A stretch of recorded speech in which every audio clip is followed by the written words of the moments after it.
September 28, 1944 began like every other Pacific dawn, humid air hanging low over the water as the first light crept across the coral and concrete of Ngeibus Island in the Palau chain. From the Japanese perspective, everything was perfect. Major General Hoshi Imamura's men had spent weeks turning the island into a machine designed for one purpose only: to kill Marines. The narrow causeway connecting Ngeibus to Peleliu's northern tip had been transformed into a textbook kill zone. Mortars were carefully ranged. Machine guns overlapped their fields of fire with mathematical precision. Artillery coordinates were plotted down to the meter. 470 defenders waited inside reinforced bunkers and concrete emplacements, staring down the single route the Americans were expected to take. According to every military manual ever written, amphibious assaults followed the path of least resistance. You hit the beach closest to your objective. You take the obvious route. And the Japanese had spent 3 years studying marine doctrine across island after island. They knew exactly how this would go. They knew where Colonel William Bucky Harris and the 3rd Battalion of the 5th Marines were supposed to land. They believed they could almost set their watches by it. As the sun climbed higher, Japanese gunners peered through their sights at the empty causeway, fingers resting lightly on triggers, waiting for the inevitable surge of American troops charging straight into their perfectly prepared trap. Everything was ready. The kill zone was flawless. The timing was perfect. And yet, something was wrong. The Marines weren't coming. Instead of the expected thunder of boots and engines across the causeway, the defenders began to hear naval gunfire from an entirely different direction. The shells weren't falling where they were supposed to. The attack was coming from behind. Aboard the American command vessel, Colonel Harris stood quietly with binoculars pressed to his eyes, studying the island as the morning light revealed its true shape. From his vantage point, the causeway didn't look like a route to victory. It looked like a graveyard waiting to be filled. He could see the Japanese positions clearly now. Every gun pit, every mortar nest, every concrete bunker carved into coral and reinforced with steel. Weeks of preparation were etched into the landscape. The intelligence reports spread across the table behind him told the same story in numbers. 470 Japanese defenders had turned Ngeibus into a fortress built specifically to annihilate Marines attempting the obvious approach. At low tide, the causeway narrowed to barely 50 yards wide, a perfect funnel that would compress his battalion into a tight mass of men and machines, all trapped beneath interlocking fire. Every artillery piece on the island was zeroed on that strip of land. The Japanese hadn't just anticipated the assault. They had engineered it. Harris lowered his binoculars and turned to Captain Walter Stout, whose weathered expression mirrored his own conclusions. Harris didn't raise his voice. He didn't need to. "They're expecting us to come straight across that causeway," he said calmly. "Every gun on that island is aimed right at it." Stout nodded, tracing the narrow land bridge on an aerial photograph. Standard doctrine said they should land as close to the objective as possible. The causeway was the shortest route. It was also suicide.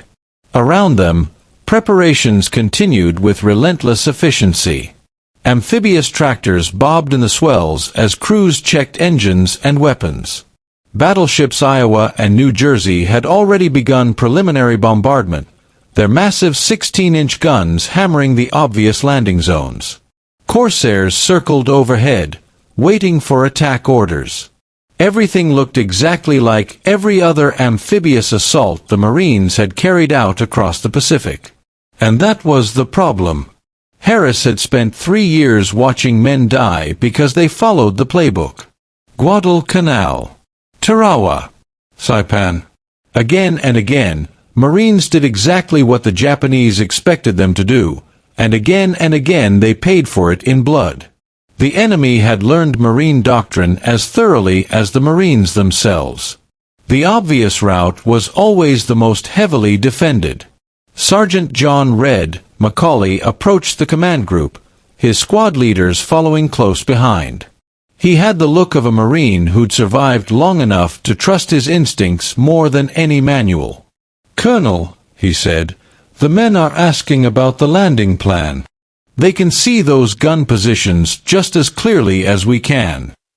Harris turned away from the causeway and looked toward the open ocean. The southeastern shore of Ngeibus told a very different story. The beaches were narrower and exposed, battered by surf and farther from the main objective. But they were also nearly undefended. Intelligence photos showed only scattered observation posts and light weapons. The Japanese had concentrated their strength where they were sure the attack would come. "We're not going across the causeway," Harris said at last. The words hung in the air. "We're hitting them from the sea." The audacity of the plan was immediately obvious. A shore-to-shore assault from open ocean meant a 2-mile run in exposed landing craft, fighting heavy surf that could swamp vehicles or scatter formations. It meant abandoning the advantages of a short approach and concentrated firepower. But it also meant attacking where the Japanese least expected it. While Imamura's forces waited in their perfect kill zone, Harris's Marines would come ashore on beaches that had been deliberately left weak, because no rational commander would choose such an approach. Stout studied the southeastern coast through binoculars. "The surf looks manageable," he said carefully. "But if they spot us early—" "They won't have time," Harris cut in. "Their heavy weapons are all aimed at the causeway. It'll take hours to reposition. We'll be ashore long before that." Intelligence estimated fewer than 50 Japanese troops covering 2 miles of coastline. Harris planned to punch through there, then roll up the island from behind while the enemy stared at empty water. The plan violated nearly every principle of amphibious warfare. It spread forces instead of concentrating them. It approached from the most difficult direction.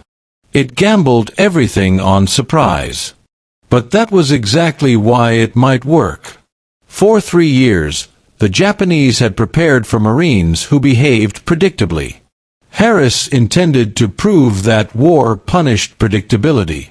Macaulay's face broke into a slow grin as the implications sank in. "They'll be looking the wrong way when we hit." "Exactly," Harris replied. "Signal the fleet. We're changing the plan." At 0630 hours, the first amphibious tractors churned through the swells toward the southeastern beaches. Harris rode in the lead vehicle, watching the shoreline grow larger through spray-streaked glass. Behind him, 23 more vehicles carried the assault waves. Naval gunfire shifted inland, pounding command bunkers and supply dumps instead of coastal defenses. To Japanese observers watching the causeway, the bombardment made no sense.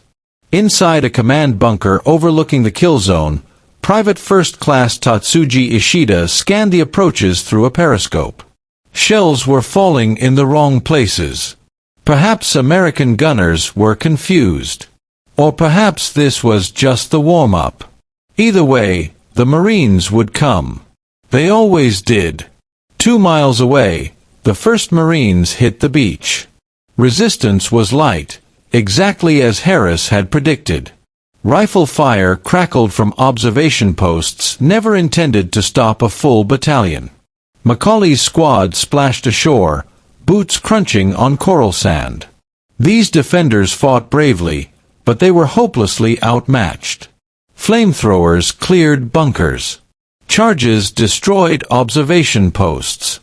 Within minutes, gaps opened in the Japanese line, and Marines poured inland. By 0700 hours, 3 companies were ashore and advancing through coconut groves and coral ridges that shielded them from the guns aimed at the causeway. Radio intercepts revealed Japanese confusion as commanders struggled to understand why American fire was hitting rear areas while the kill zone remained untouched. The first counterattack came from Central Reserves, rushed forward in confusion. Ishida found himself running through terrain he had never expected to defend. The Americans weren't supposed to be there. Pillboxes designed to fire seaward were helpless against attacks from behind. Machine guns couldn't traverse fast enough. One by one, positions fell. Near a communications bunker built into a coral ridge, Macaulay's squad met the stiffest resistance. The rear entrance was lightly guarded, never meant to face fresh Marines. The flamethrower hissed. Fire filled the bunker. Black smoke rose into the sky.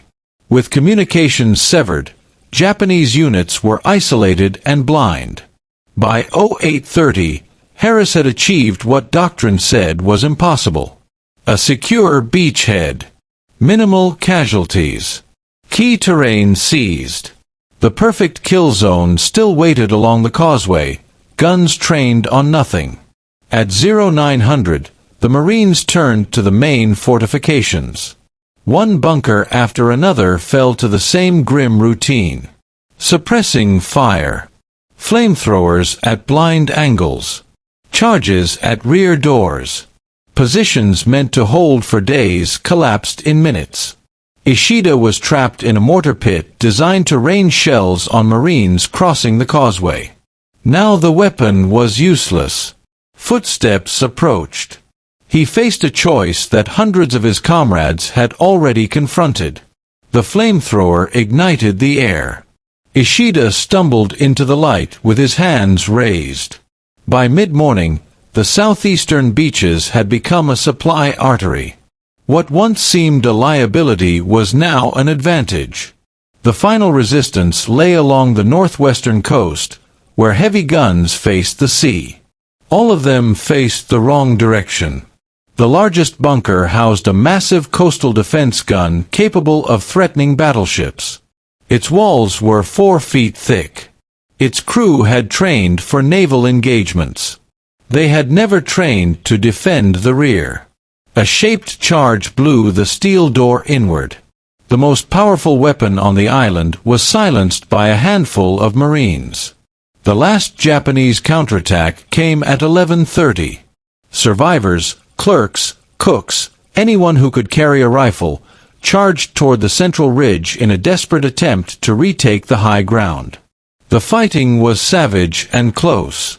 Caves and tunnels turned the ridge into a maze of death. Trip wires sang. Grenades exploded.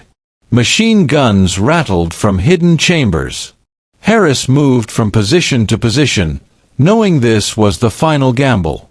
The turning point came when a flamethrower team reached the main cave complex. Fire filled the tunnels. The resistance collapsed. Survivors fled north. Ishida emerged from smoke and darkness, his war over. By noon, organized resistance was finished. Each remaining bunker was destroyed methodically. The numbers told the story. 470 Japanese killed or captured. 15 Marines dead. 33 wounded. At 1,300 hours, silence settled over Ngeibus Island. Harris stood among the ruins of a fortress that had been dismantled in hours. The causeway that was meant to slaughter Marines now served as a supply route. The lesson was unmistakable. Imamura had prepared perfectly for the wrong battle. Harris had proven that the greatest enemy of any defense was an attacker who refused to behave as expected. On that small coral island, the rules of amphibious warfare had been rewritten.